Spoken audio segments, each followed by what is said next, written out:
ir a trabajar, tenemos que pensar en el otro, tenemos que ver cómo podemos hacer cosas por el otro.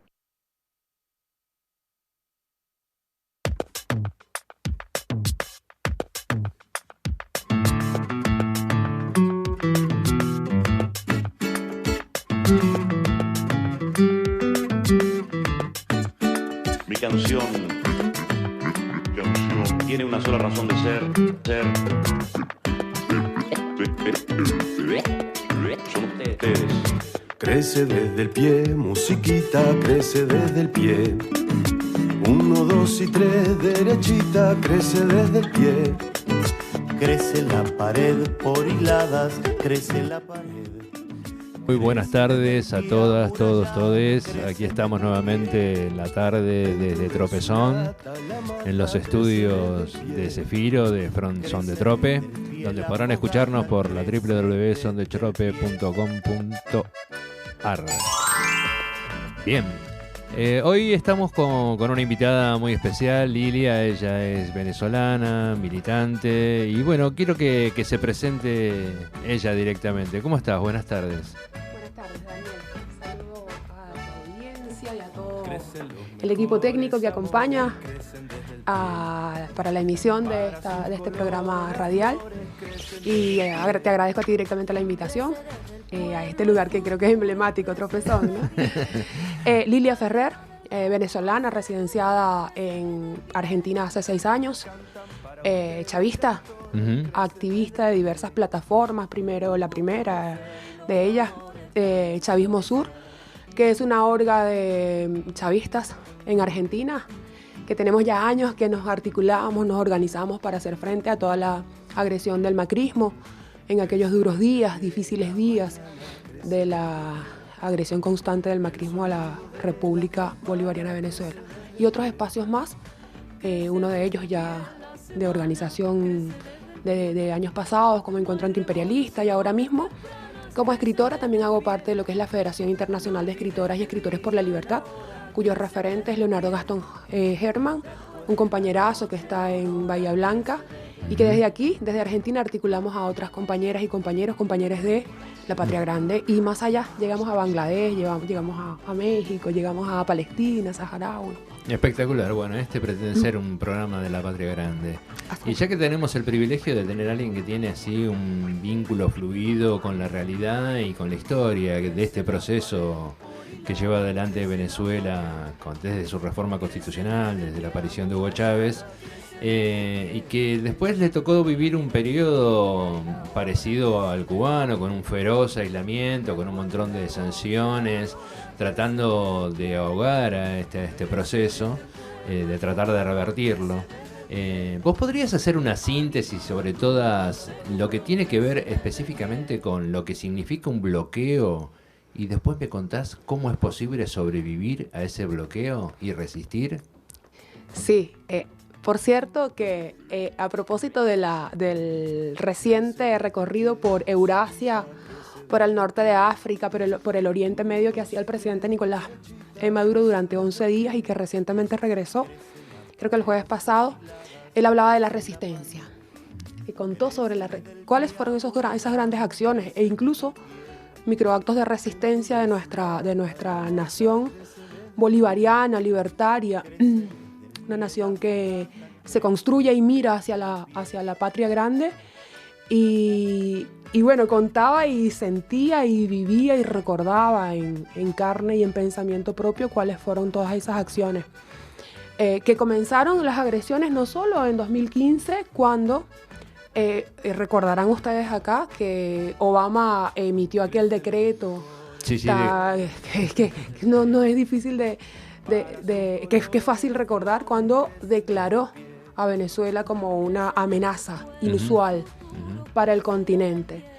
Pero ya veníamos con otras agresiones y que las vimos muy cruentas en el año 2002 y 2003, cuando se dio aquel golpe de Estado.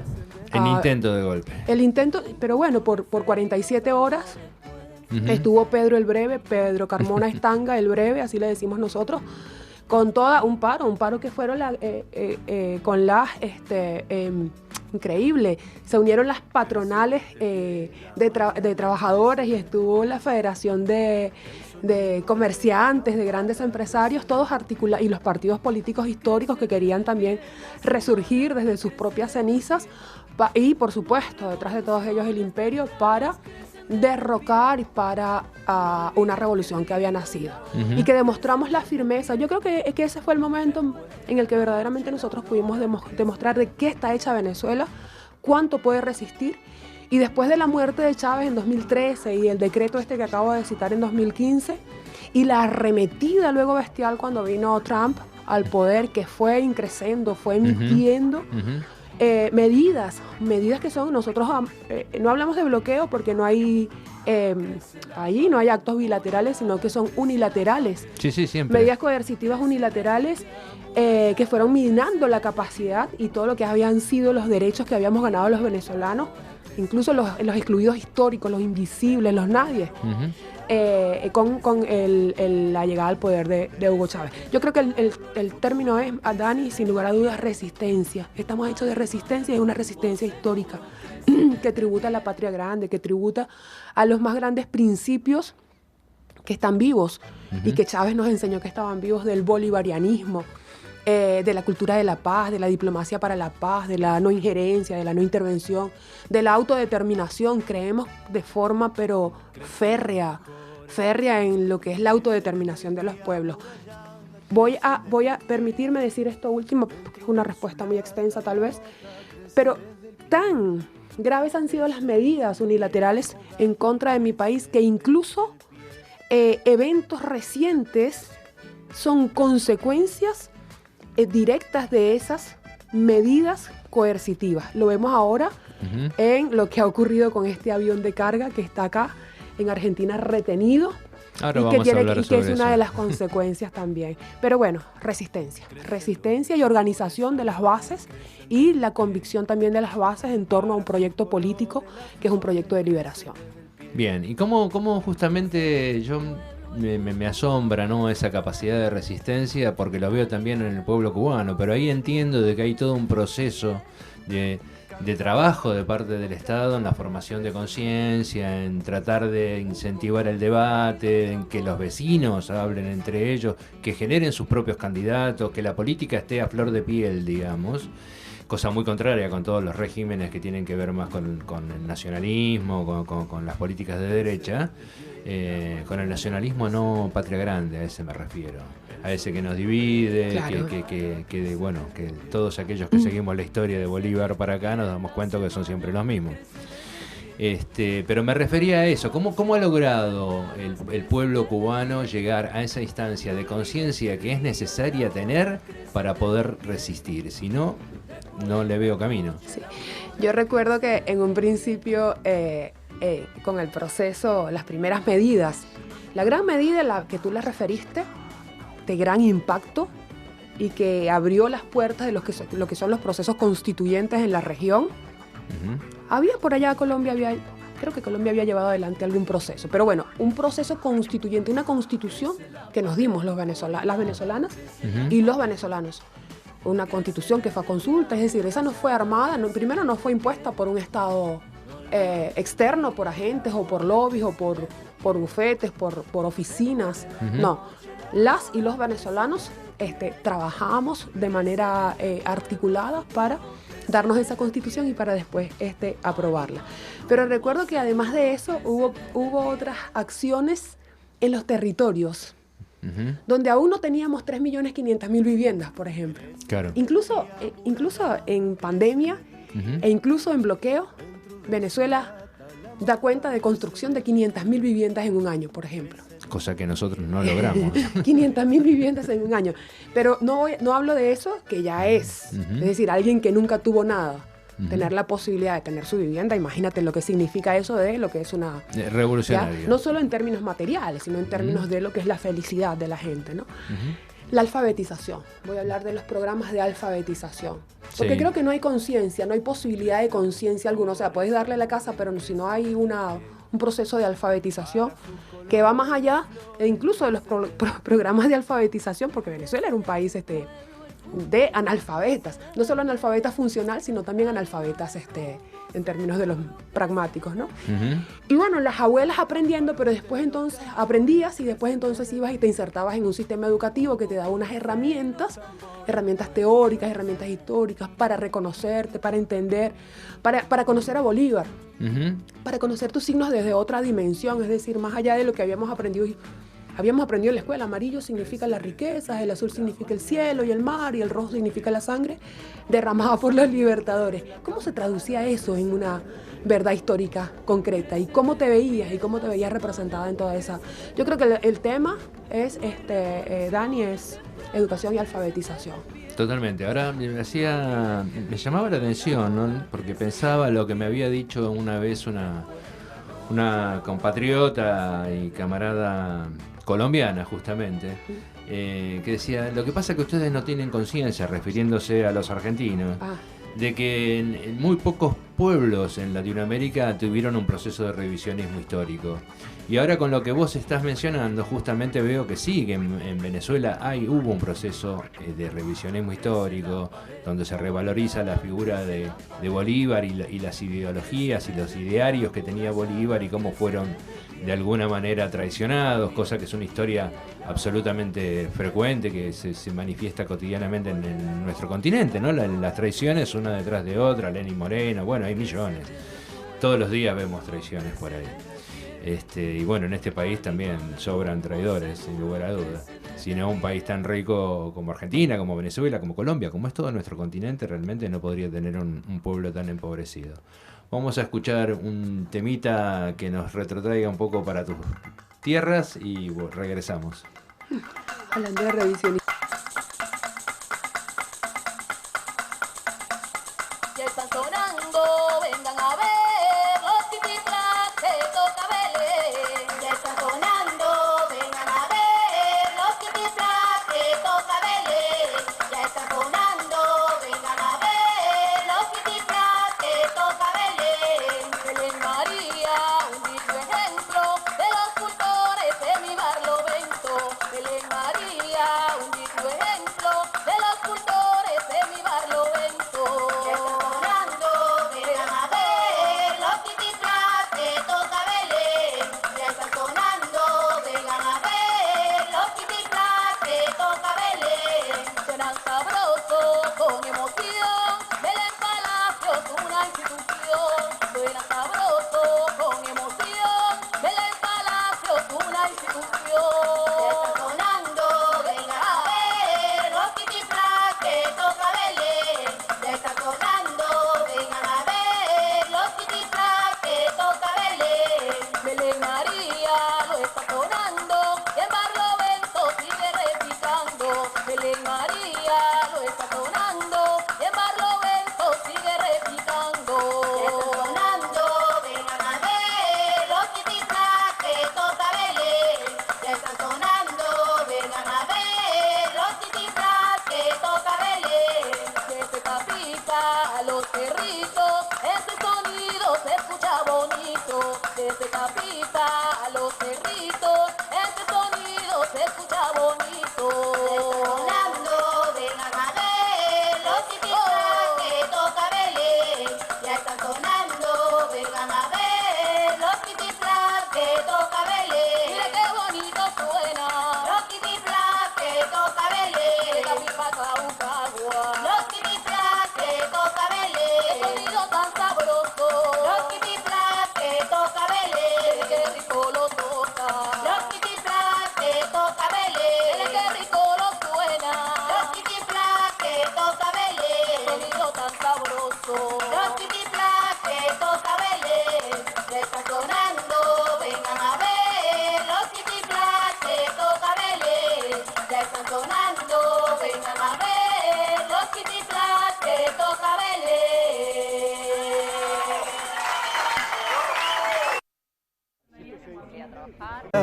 La mata crece desde el pie.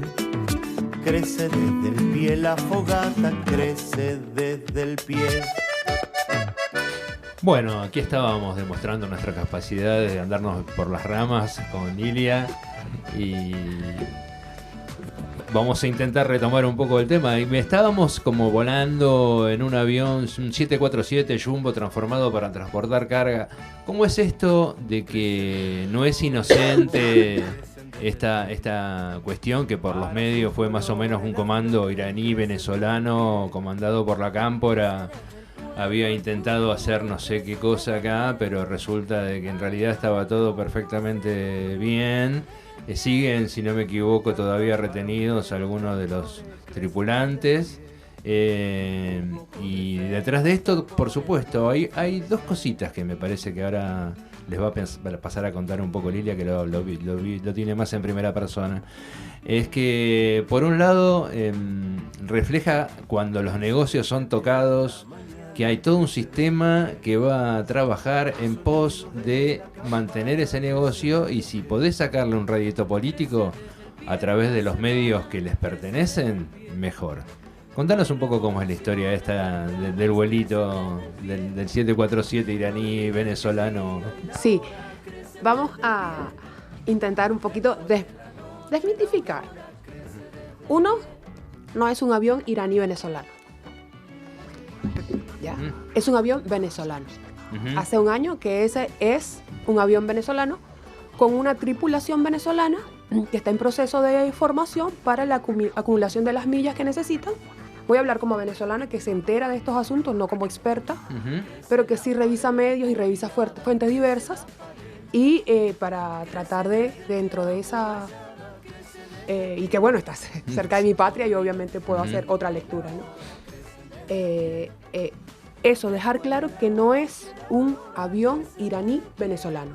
Basta decir que es, no te lo digo a ti, Dani, sino que se lo digo porque lo leemos en todos los medios, incluso medios que intentan tratar de tener una mirada más objetiva sobre este asunto. Es un avión, si no me equivoco, que le compra al gobierno venezolano para conformar una empresa de aviación vinculada al transporte de mercancías. Sí. ¿Y por qué lo hace? Porque nuestra aerolínea bandera, sería el segundo elemento que aporto a esta discusión y a esta conversación y a esta información, porque nuestra aerolínea bandera, que es Conviasa, es una aerolínea que está dentro de esas medidas coercitivas unilaterales a las cuales nos estábamos refiriendo hace un ratito atrás. Sobre nuestra aerolínea bandera pesan medidas coercitivas. Es decir, y sobre cada uno de los aviones, cada uno de los bienes, cada una de los aviones de la aerolínea, ¿qué hace nuestro gobierno nacional? ¿Qué hace? Por supuesto, tiene que idear mecanismos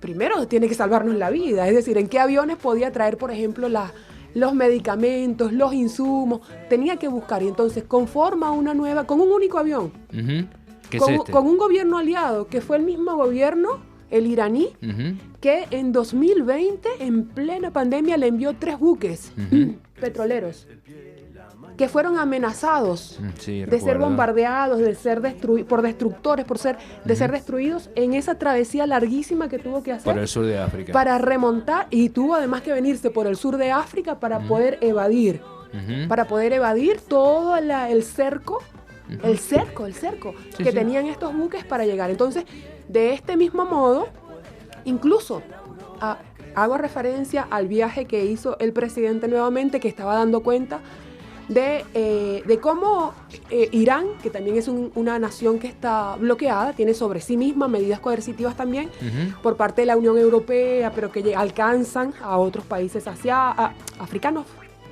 muy poco, pero sí europeos, y por supuesto estadounidenses y otros países también de nuestra región.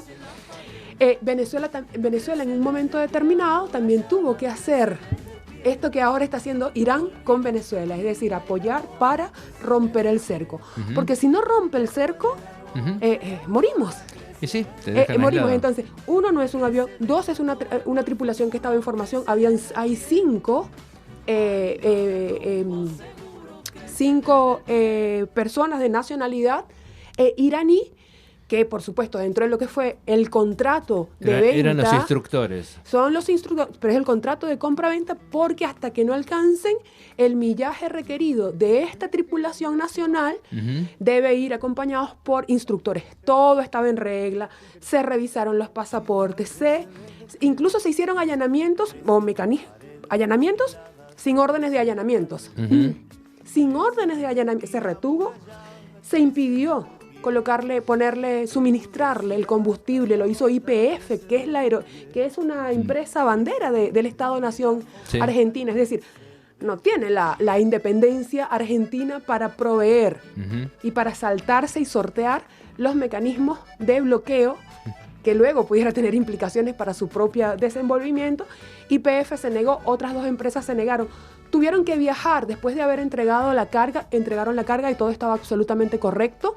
Una carga que venía de México, que estaba, es decir, Asientos para vehículos. Asientos para Volkswagen, que necesitaba. ¿Por qué Volkswagen? Hoy decía uno de los pilotos de la aerolínea, que por qué Volkswagen Argentina contrata a esta empresa y no envía por barco. Porque se paralizaba. Es decir, no le daban los tiempos para tener la carga, es decir, eran más largos y además era una oferta competitiva. Ahí voy a lo que tú me decías, porque hoy daba a entender incluso el piloto que dio las declaraciones a ADN Web, al compañero periodista de ADN Web, decía que bueno, que sospechaba incluso que había una intención de dañar el expediente internacional de esta empresa por el asunto de la competencia desleal, ¿no? Entonces hay muchos aspectos. Hay aspectos que, por supuesto, desde la política ha habido muchísimos análisis, excelentes análisis de compañeros argentinos, de abogados argentinos, cómo se está llevando la causa, señalamientos en contra del juez, las dilaciones, las declaraciones del mismo presidente de la República de Argentina que dijo y confirmó que todo estaba correctamente con el avión. Y qué bueno. O sea nada, si no fuera tan trágico, porque está en Argentina retenido un avión que es fundamental para la economía y para el traslado, para el transporte incluso nacional de Venezuela, siendo como está Venezuela con medidas que aún pesan sobre nuestro país. Entonces es un daño, es una lesión no es sobre una empresa, es sobre una nación, sobre personas de carne y hueso, sobre que nos vemos afectados por esta retención que es a todas luces ilegal. Es lamentable que se hayan incluso enquerellado la DAIA, la AMIA, que se haya hablado aquí de microchip tecnológicos. Una aliada de Patricia Bullrich habló de microchip tecnológicos, que ahí esa era la carga, y que no podía dar cuenta de su fuente porque la fuente no se dice. Es decir, puedo decir cualquier barrabasada sin indicar cuál es mi fuente. Yo indico mi fuente, yo indico la fuente. El ministro de Relaciones Exteriores, toda la documentación que generaron los mismos organismos de la aeronáutica argentina, las mismas fuerzas de seguridad, la misma Volkswagen con los mismos documentos y registros que hacen parte. Se dijo que apagó este avión, el Transborder, creo que se llama así, aprendimos todos que esa palabra puede existir. Y entonces se puede demostrar, hoy salió el audio. Infobae hoy publica más de 5 minutos de audio de la conversación con Uruguay. Sí, con respecto al tema del combustible. Hubo una declaración, perdón, y debo decir esto último porque es muy importante, hubo una declaración de el Ministerio de Relaciones Exteriores de Venezuela respecto a la denuncia del riesgo grave al que expusieron Uruguay mientras tuvo el avión dando vueltas esperando que le permitan una cargar orden combustible. Y después decirle que no. Después decirle que no, porque la Fuerza Aérea así de Uruguay actúan los forros de los yanquis en nuestro continente. Pusieron en riesgo a esta tripulación e incluso a su propia población, porque si hubiese podido ocurrir una tragedia, esta gran aeronave no sé si es una gran aeronave porque es de carga. Es un jumbo transformado para cargar. Y que ya estaba los niveles de combustible, hemos aprendido, mira, así somos los venezolanos, vamos aprendiendo, y la sociedad, sí, tenemos que aprender cuestiones para poder defendernos. Los niveles del combustible estaban por debajo del límite admisible para mantenerse en vuelo. Lamento todo violaron esto. todas las normas, hicieron cualquier cosa ¿Y sigue el avión acá? en función de hacerle caso a sus mandantes que vienen del norte. Pero aparte creo que este evento deja reflejado de manera tremenda cómo ¿no? Porque vos mencionabas, Alberto dijo que estaba todo perfecto, están todos los papeles en regla, está todo bien. Pero sin embargo, acá se vieron afectados algunos intereses comerciales de las competencias de estas, porque no es el único avión en Latinoamérica que se dedica a transportar carga, obviamente, hay otras empresas. Bueno, esas otras empresas se ven muy beneficiadas si vos dejás un competidor afuera, y encima si es un competidor que puede cotizar por debajo de lo que estás proponiendo vos. ¿Y cómo actúa? Porque no hay tercerización, ¿ah? Porque no hay tercerización. Déjame terminar. ¿Cómo actúa en lo concreto quienes efectivamente nos gobiernan, al menos acá en Argentina, que es el de aparato judicial? Porque esto fue una medida absolutamente política ejecutada por el sistema judicial en nombre de esos empresarios que se vieron afectados y de la Embajada de Estados Unidos. O sea, los jueces y payos entregados como muy buena parte de los que existen en el resto del continente, que por eso se van a formar a Estados Unidos. Se van a formar para seguir defendiendo los intereses de sus amos, que son los que les pagan. Es terrible, y es a lo que se vio enfrentada seguramente Venezuela. Y ahora quería pasar de otro tema, porque también va a ser parte a lo que posiblemente también se vea enfrentado Petro, ¿no? Y con respecto al proceso que está pasando en Colombia, yo no sé cuánto tiempo nos queda, pero sí, tenemos tiempo. Bueno, entonces vamos a entrarle un poco. ¿Qué opinás vos de Petro? Se va a tener que enfrentar con una serie de poderes tremendo en un país como Colombia, un laboratorio exitoso de los Estados Unidos para nuestra América. Ahí se ve reflejada las políticas que quieren imponernos a todo el resto: narcogobierno, corrupción, violencia, armas, que la vida no valga absolutamente nada, mientras saquean alegremente todos nuestros recursos. Así que bueno, Petro, cuando hizo su anuncio, viniendo de la izquierda, mencionó de que él no venía a expropiar, que no venía a hacer ningún descontrol por el estilo, que no se asusten, que yo soy capitalista, pero en ciertos parámetros que tienen que ver con el respeto a la Pachamama, a las comunidades, a generar un tipo de producción diferente. Tiró la onda de, bueno, nosotros producimos, absorbemos CO2, ustedes lo emiten, quizás podamos negociar algo, yo me ocupo de cuidar el Amazonas, plantar un par de arbolitos más, y ustedes pueden tirar una moneda para que yo desarrolle algún otro tipo de cosa que vaya en función de otra huella ecológica en el planeta. ¿Qué opinás vos, Lidia? Sí, interesante que charlemos, además que está tan aún el paroxismo del triunfo que celebramos y la fórmula que militamos, porque lo digo. Pero del tema anterior hay algo que me quedó en el tintero y lo quiero decir porque no sería justo con mi país si no lo digo, y es que precisamente cuando hay un proceso nuevo de regularización de relaciones diplomáticas entre Venezuela y Argentina, que hubo anuncios en esa dirección de reconocimiento a la embajadora Estela Marina Lugo, y estaban esperando, creo que a nivel del Parlamento acá en Argentina, ya no sé si validación o cuál es el término, del embajador de Argentina.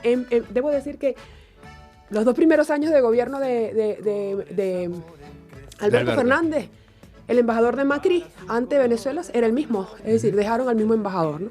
Bueno, esta regularización de relaciones más los mismos anuncios y el discurso que diera Alberto Fernández en la Cumbre de las Américas, que no fue la Cumbre de las Américas, no. Entendamos también que hubo por ahí un costo político, que todo esto que ha ocurrido también recientemente también lo podemos leer como una especie de cobro, ¿no? De esas expensas costosísimas a las declaraciones mismas y a ese discurso, que bueno, hubo diversas interpretaciones o análisis interesantes al discurso, y bueno, y a la regularización de las relaciones. Respecto a Petro,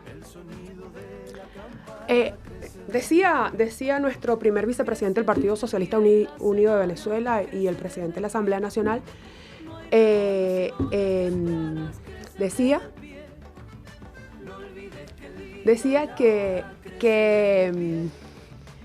ambos candidatos que fueron al balotaje habían ofrecido la regularización de las relaciones con Venezuela. ¿Y qué pasó? Ambos, es decir, Rodolfo Hernández, creo que se llama Rodolfo, olvido el nombre de este señor, que creo que su extracción no es de la política, ¿no? No tiene una carrera política. De esa fórmula anticorrupción, ¿no? Y que después se unió al uribismo, que lo vimos muy bien, ¿no? Para nosotros es importante eso. Es decir, primero, el asunto de la regularización de las relaciones con Colombia. En Colombia, el gobierno paralelo de Venezuela opera desde Colombia. Sí, sí. Opera, pero con opera. Toda la plataforma. Hay un tribunal. Es una falacia, ¿no? Es una exabrupto, es una locura, es una sin sentido, pero lo reconoce Colombia, ¿no? Y así como eso, hay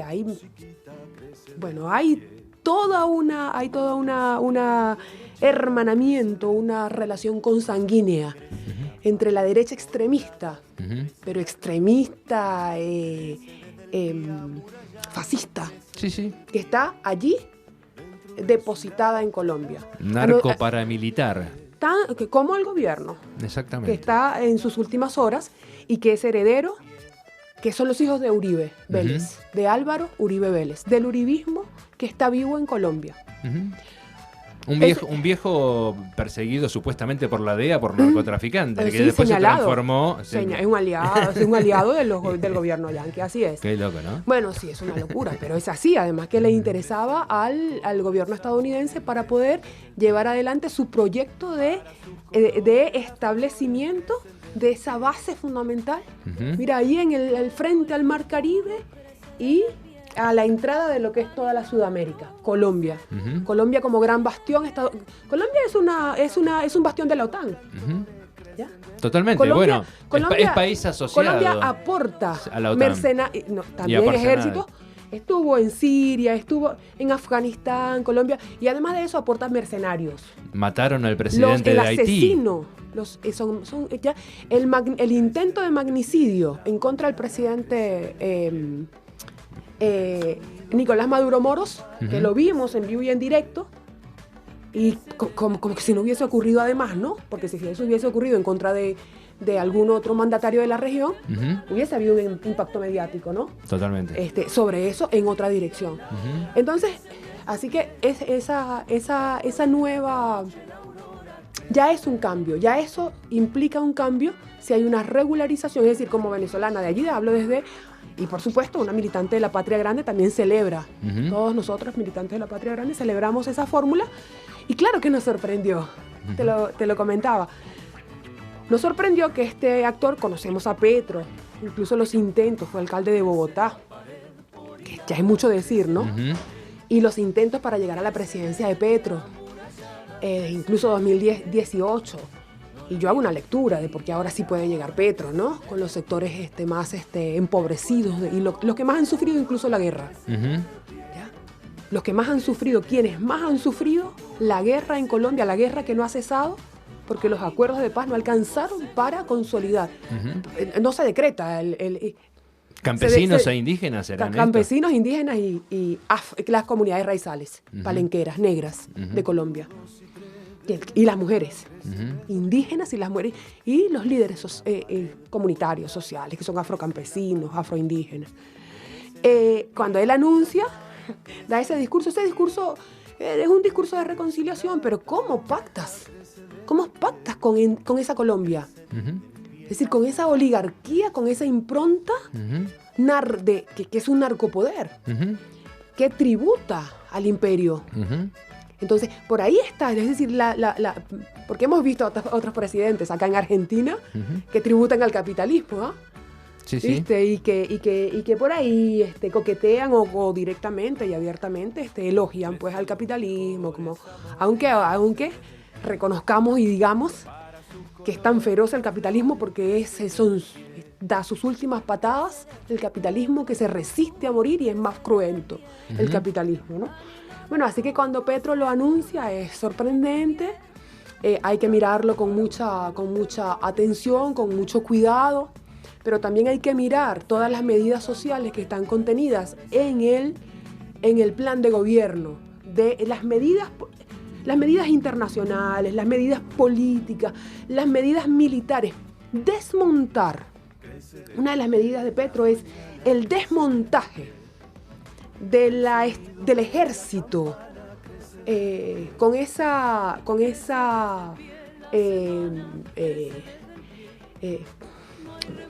del ejército y del parejército, ¿ah? Bueno, la policía colombiana, ¿no? La EXMAX, antidisturbios, la EXMAX. Bueno, esa depende del ejército, ¿no? Exacto. No depende del Ministerio de Justicia. En el programa de gobierno ellos han propuesto que la policía va a formar parte del Ministerio de Interior y Ministerio de Justicia, que es hacia allá. Y la policía antidisturbios, anular esa policía antidisturbios que tanto daño y tanto dolor ha causado. Y en el caso del ejército que tiene esa impronta de corrupción, esa impronta de cuidado de cultivos de coca, esa impronta de servicio al negocio ilícito del narcotráfico, eso irlo desmontando.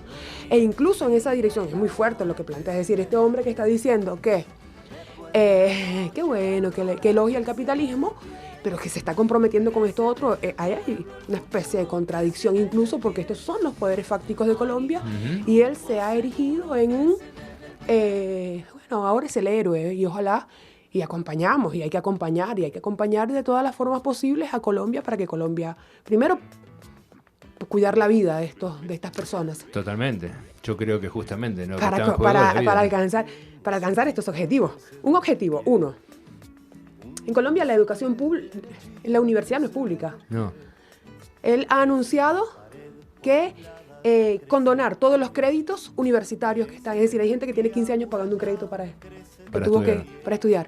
15, 20 años. Él dice condonar. Para eso tiene que generar medidas alternativas, impositivas. Recursos. Porque además ha dicho, condonamos todas estas deudas, es decir, no hay más deudas, ojalá y mañana, en los 100 primeros días, veamos esos anuncios. O el tema de la salud. La salud no es como en Argentina, que llegas a un hospital, yo, migrante, llego a un hospital y algo me ocurre y me van a atender. Y si me tienen que recluir y dar tratamientos costosísimos, lo van a hacer. En Colombia no es así. Este hombre ha anunciado que la salud es pública y que se va a generar también un sistema de industria nacional farmacéutica, desarrollar la industria nacional farmacéutica para poder generar los medicamentos que la población tiene para que tengan acceso. El tema pensional, el tema de educación, el tema de salud, es decir, esto es para las clases pudientes. No, para las clases más pobres que nunca tuvieron absolutamente nada. No iban a votar por Petro, tenían que votar. Sí. ¿Ya? Por una esperanza. Porque bueno, y por acciones concretas. Estas son propuestas concretas. Ojalá y se puedan materializar. Apostamos por esa materialidad de esas cosas. Y esas y más. Hay unos anuncios larguísimos. Francia Márquez, que es una mujer negra, fue como mujer negra. Es la vicepresidenta. Es la vicepresidenta, pero además ella, es decir, su lugar, es decir, de construcción, no como de deconstrucción, no, construcción. ¿Desde qué lugar ella construye su narrativa? Desde ese lugar. Es una mujer raizal. Es decir, étnicamente es una mujer raizal. Es una mujer que viene de las minas, ¿ya? De esclavitud en las minas. En la minería paralela en Colombia, que viene de estar en los lugares más, en los trabajos más esclavizantes, neoesclavizantes, de pasar hambre, de ser, su vida estar en peligro. Lanzaron granadas donde esta mujer estuvo más de una vez.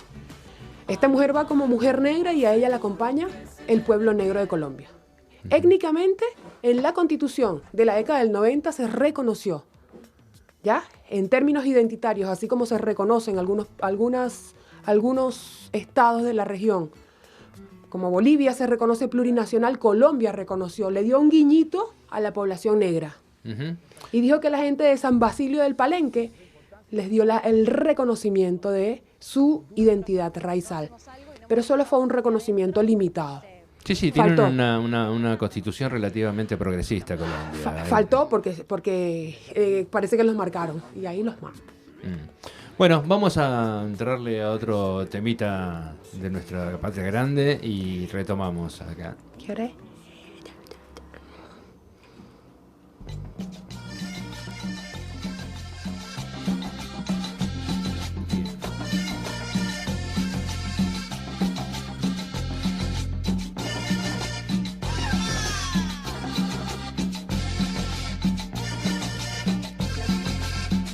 No. A mí me daría dolor que nos matemos, mi hermano. Ven, amigo colombiano, vamos juntos a luchar. Nuestros lazos de amistad, por siempre perdurarán. Somos hijos de la patria que nos dejó el libertador. Y a defender con amor, su herencia nos llama. Y a defender con amor, su herencia nos llama.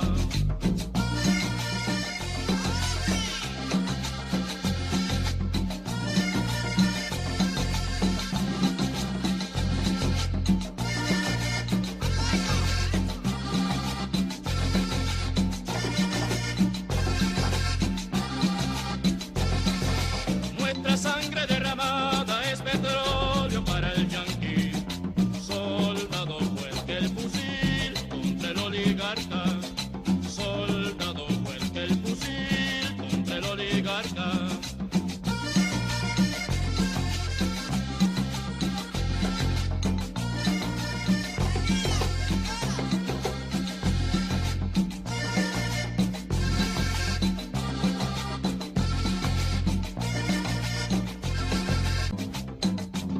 Ven, amigo colombiano, vamos juntos a cantar por segunda independencia, vamos juntos a luchar. ¡Ueja!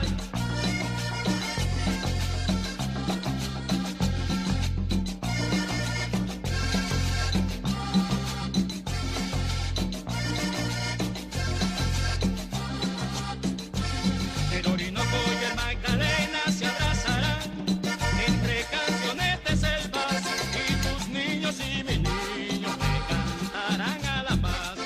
El Orinoco y el Magdalena se abrazarán entre canciones de selvas y tus niños y mis niños le sonreirán a la paz.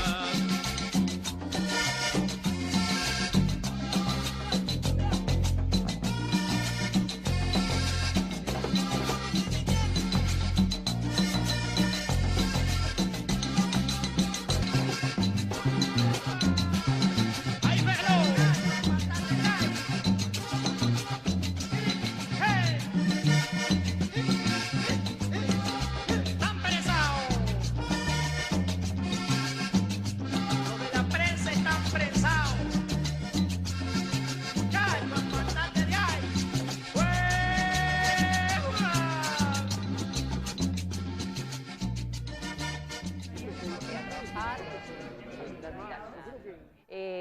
Tenemos que pensar en el otro, tenemos que ver cómo podemos hacer cosas por el otro.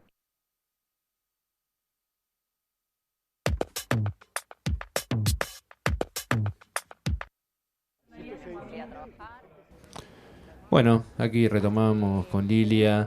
Ella, aparte de ser poetisa, escritora, no se quiso presentar con todos sus títulos, pero también es militante por el tema de los afrodescendientes acá también en toda la patria grande.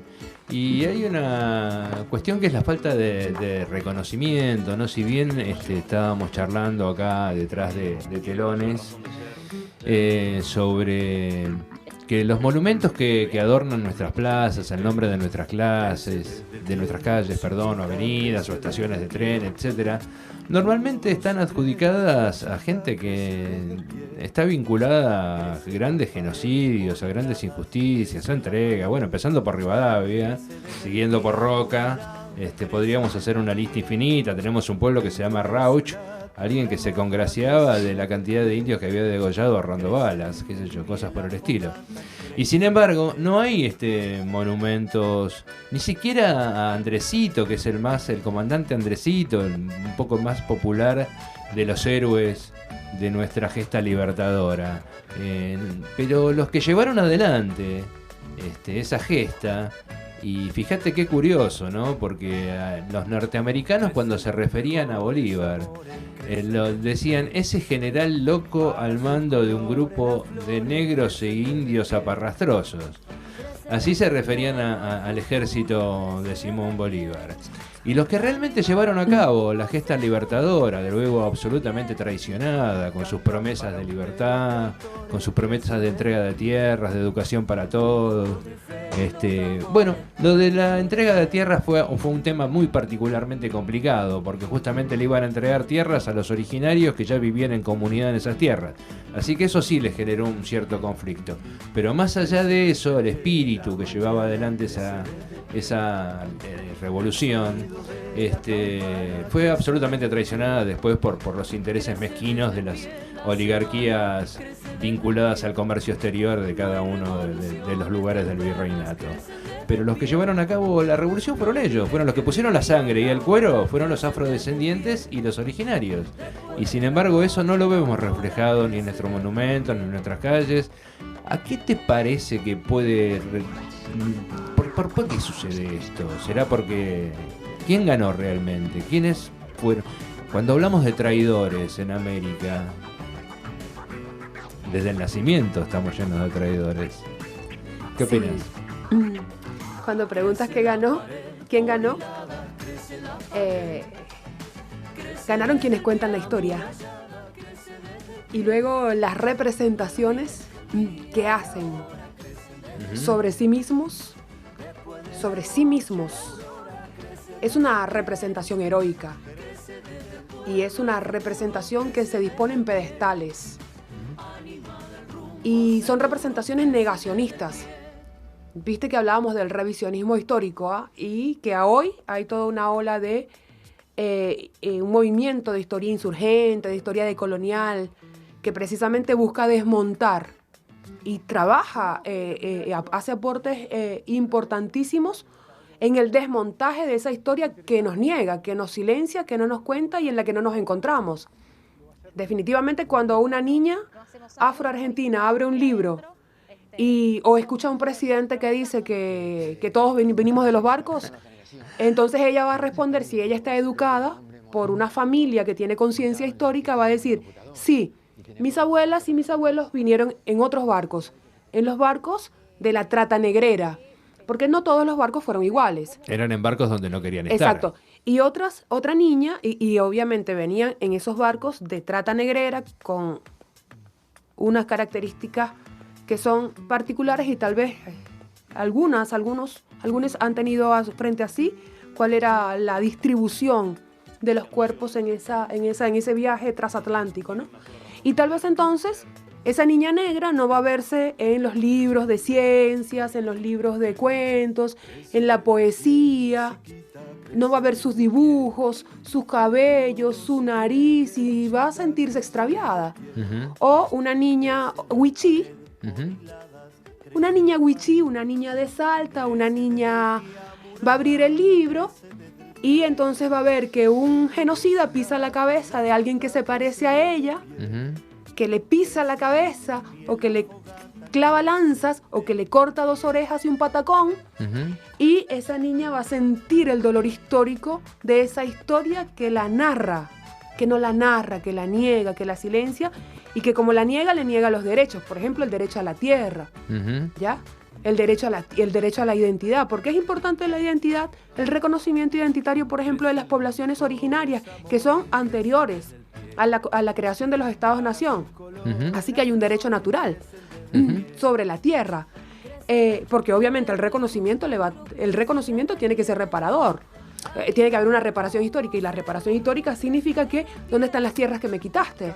No solo las orejas de mis ancestros que me arrancaste, ¿no? Y lo que se pagó sino que dónde está eso que me arrancaste, que me sustrajiste, que me expoliaste y que nunca me diste. Por ahí, ¿no? Ahora digo eso y debo decir que en este momento Argentina pareciera algo insignificante, que el presidente de Argentina acaba de anunciar hace creo que 2 semanas o 3, tal vez un mes, la nueva emisión de billetes que retoma la incorporación de de personas de la historia en lugar de animalitos, en lugar de los animales que están en peligro de extinción, que está muy bien, pero que bueno, que tiene que haber como un equilibrio en todo esto, ¿no? Y hay una mujer que está ahí. Bueno, hay 2 mujeres, pero a Juana Zurduy se le reconoce a Juana Zurduy. Yo siempre reviso por ahí la historia de Juana Zurduy y yo digo que ella tiene tal vez más presencia histórica porque ella no era lo mismo ser hija de 2 indígenas a que una de estas personas, aunque tuviese procreado a través de una violación, tenga algún estatus dentro del sistema de castas o del sistema político del tiempo histórico, ¿no? Sí, sí. Pero hay otra mujer, que es una mujer casi que no se nombra, que es María Remedios del Valle, la capitana María Remedios del Valle, que es una ex esclavizada, que en 1810 hace parte de los ejércitos. Se embarca por una razón. Porque yo digo que no es tan correcto decir que los negros y las negras y los indígenas que hacen parte de las gestas libertarias, van por la independencia. No entienden qué es la independencia. No entendían con suficiencia lo que eran las repúblicas. ¿Ya? Querían libertad. Claro, querían libertad. No es lo mismo independencia y república que libertad. De hecho, los libertadores traicionaron, ¿ya?, a los esclavizados, a las esclavizadas. Y los traicionaron porque incluso hasta muy tarde en muchos de nuestros estados-nación, después de creada la república y después de tanta sangre de los ejércitos que ponían en la vanguardia quienes estaban, los cuerpos en el frente de las batallas, que eran batallas cuerpo a cuerpo, ¿no? Cuerpo a cuerpo. Estaban los ejércitos de pardos, los ejércitos de negros, de pardos, de indígenas, y que por supuesto eran los primeros en caer, y que por eso luego vienen a decir que todos fueron o muertos, asesinados, y que pusieron su sangre en los combates, por ejemplo en el ejército, todas las batallas que hicieron los ejércitos del norte, en el norte, o la fiebre amarilla, ¿no? Todo eso, ¿no? Para después justificar, por ejemplo, aquí en el sur, que no haya negros y negras en la Argentina. Así que bueno, esta mujer, María Remedios del Valle, ella se presenta, pero ¿por qué se presenta? La esperanza de la libertad, de ser. Sí, sí. De ser, del reconocimiento como ser humano. Y esta mujer se va con su marido, tenía un marido, y los ponían también, ¿verdad? Porque a cambio de un hijo, es decir, un blanco criollo, ¿ya? Un blanco criollo o una persona de una casta superior, para no enviar a los hijos, ponía una cantidad de esclavizados. Sí, sí. Para exonerar a su hijo de hecho, el sargento Cabral no era sargento, era soldado Cabral y era negro y estaba en esta condición con San Martín. Bueno, termino esta historia de esta mujer, que es muy interesante porque tal vez no todas y todos le conocen. Y ella entonces hace parte del ejército, se va con su marido y ella tenía un hijo de ellos dos y un hijo adoptado, seguro que era un hijo que había quedado huérfano y esta mujer lo recogió. No era una... cuando cuentan la historia de las niñas de Ayohuma, hablan de María Remedios del Valle, que era una niña, pero ya era una mujer como de casi 40 años. Porque ya los hijos, imagínate que llevar a los hijos debían tener por lo menos 14 años, 12 años, ¿ya? Debía tener no era una niña. Y esta no es una mujer que va a lavar trastes y a limpiar heridas y vendas y a cocinar, sino que es una mujer que toma las armas. Y le matan al marido, al hijo y al otro hijo. Sí. Desaparece de la historia, porque hay registros históricos sobre ella, y aparece en 1827 mendigando en la Recoba. Perdón, esta mujer fue una heroína, esta mujer, los realistas la atraparon una vez, no sé si en Salta, y ella logra liberar a algunos republicanos y también liberarse ella, y tenía heridas, laceraciones, había sido sometida a muy crueles tratos, y bueno, y después desaparece, no hay documentos, en algún lado pudo haber estado, pero aparece mendigando. La reconoce Viamonte, el general Viamonte la reconoce mendigando en el mercado. Y ella le cuenta que ella está pidiendo una pensión y entonces Porque la Belgrano no la legislatura... había reconocido Y capitana. se tardaron, después le reconocieron 30 pesos y a los pocos años esta mujer se murió.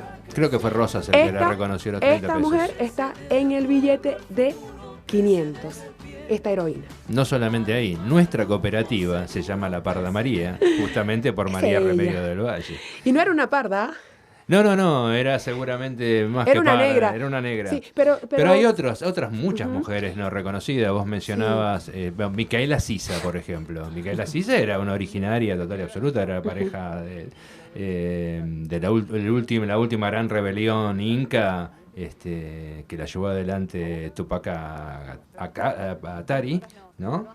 Era su mujer. La mujer de Tupac era Micaela Sisa. También la amante de Bolívar, Manuela Sáenz. Manuelita Sáenz. la amada. Claro, el gran 200 amor, años. el gran amor. Se cumplieron 200 años, Dani. Sí. Se acaban de cumplir 200 años esta semana, el 16, de ese primer encuentro de Manuelita y El Libertador. Yo disiento de ahí algunos abordajes de la historia, porque esta mujer la muestran ahí como la amante, cuando esta mujer era una guerrera. Era una guerrera Era también, una mujer que tomó las armas. También tomó las y tenía armas. valor incluso ella obviamente se suma a todo lo que es las gestas también libertarias. Y incluso después que muere Bolívar, esta mujer es desterrada a Jamaica. ¿Te puedes imaginar, desterrada a Jamaica? Que vendía sus cosas, que hacía trabajo con sus manos. Esta mujer que tenía ciertos privilegios, que tenía sirvientas. Después viene a dar en Ecuador y creo que en Ecuador no, en Perú, sí, en Ecuador muere. Después esta mujer de tristeza, dice la historia, ¿no?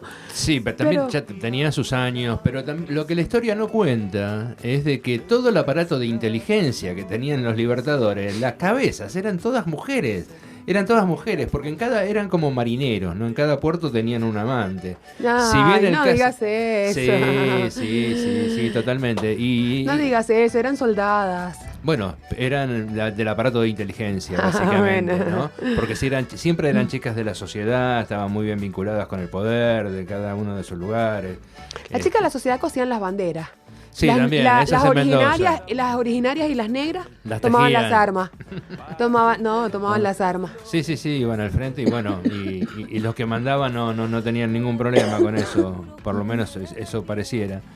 Pero bueno, sí, realmente nuestra libertad, o sea, si le podemos llamar libertad a esto que tenemos ahora, nuestras repúblicas burguesas, liberales, copiadas copias del gran imperio del norte, al cual Bolívar se refería como el verdadero enemigo de la religión. Y que bueno, que su visión histórica le ha dado completa y absoluta razón. Sí, lo dijo.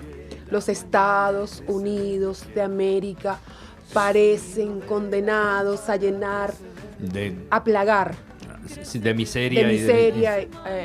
El continente de miseria y no sé qué otra. Ahí está, exactamente, lo dijo así textualmente Simón Bolívar ya hace... Ya casi en su lecho de muerte, creo. Sí. Así que bueno, no hay nada nuevo bajo el sol, evidentemente. Aquí, bueno, te agradecemos un montón, Lilia, por tu presencia. Nos has enriquecido muchísimo con tus noticias, con tu visión del mundo, de la Sudamérica, de tu pueblo Venezuela, de las raíces que de alguna manera venís defendiendo. Antes, cuando veníamos hacia acá, decíamos, todos somos afrodescendientes, todos salimos del mismo útero africano, somos todos hermanos, pero algunos la pasan peor que otros, en función de esas divisiones que hacen justamente los poderosos para arrebañarnos, para tenernos sometidos, para poder exprimirnos más y, bueno, ordeñar y esquirlar a sus rebaños. Eso es lo que van haciendo.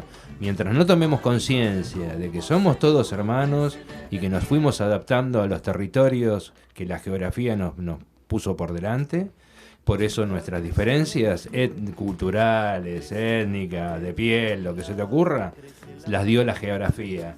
Pero nuestros genes son todos africanos, muchachos. Somos todos hermanitos. Así que bueno, te agradezco una vez más, Lilia, por tu presencia. Seguramente espero que en el futuro, de acuerdo a los acontecimientos como se vienen dando, porque vienen soplando vientos muy, muy auspiciosos para Venezuela fundamentalmente y para nuestra América pareciera. Así que seguramente volveremos a invitarte a que participes con tu opinión. Le agradecemos un montonazo a nuestro operador David de la Fuente, un capo total, y al Centro Cultural Cefiro y a su radio, la FM, que sale por sondetrope.com.ar. Esto, recuerdo, ha sido una producción de La Parda María LTD. Gracias a ustedes. Crece desde el pie.